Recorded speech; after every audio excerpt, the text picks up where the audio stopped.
How do you handle unexpected troubles in your life? We all have them, you know.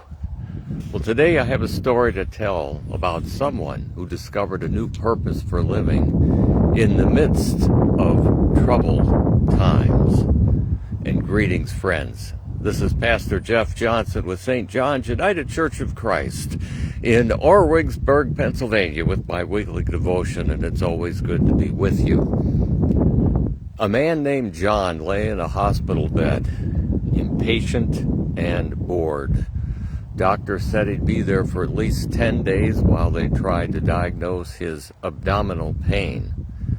The discomfort, though, was mostly gone, and he was more than ready to go home. One morning at 4 a.m., he was awakened by a nurse taking his temperature and blood pressure.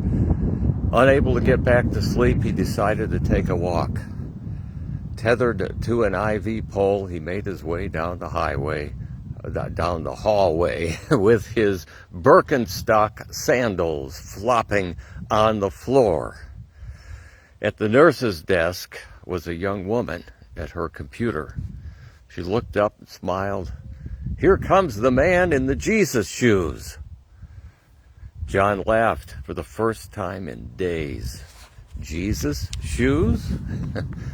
He looked down at his brown sandals with leather straps, and indeed they did look like the kind of shoes you see in paintings of Jesus and his disciples.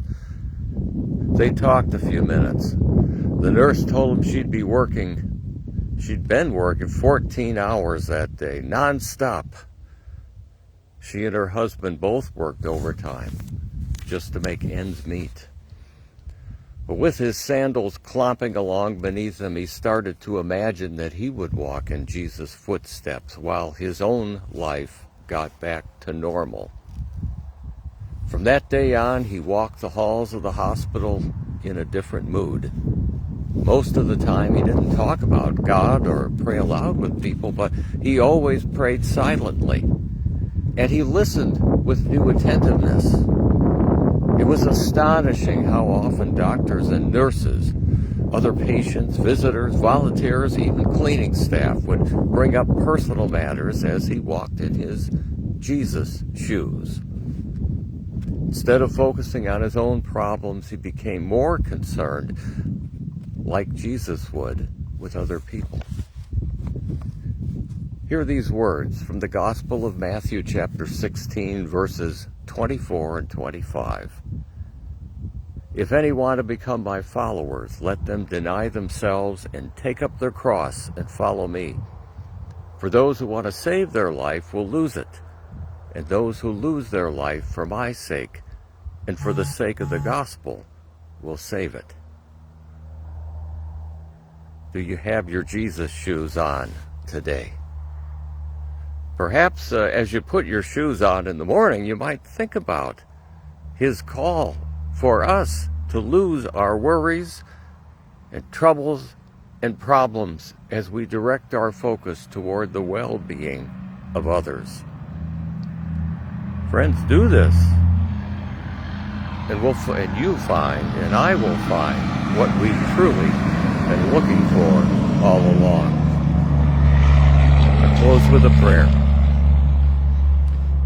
Dear God, we open our hearts to your love and wisdom in this season of Lent. We offer prayers for those who are lonely, distressed, going through challenging times right now. We offer prayers that we would hear your call to deny ourselves, take up your cross, and follow you as we seek to walk in Jesus' shoes. Amen. Amen, and God bless. It's always good to be with you. Maybe I'll see you Sunday at St. John's United Church of Christ. We worship every Sunday at 10 a.m. Until then, this is Pastor Jeff saying have a great day. Keep looking up.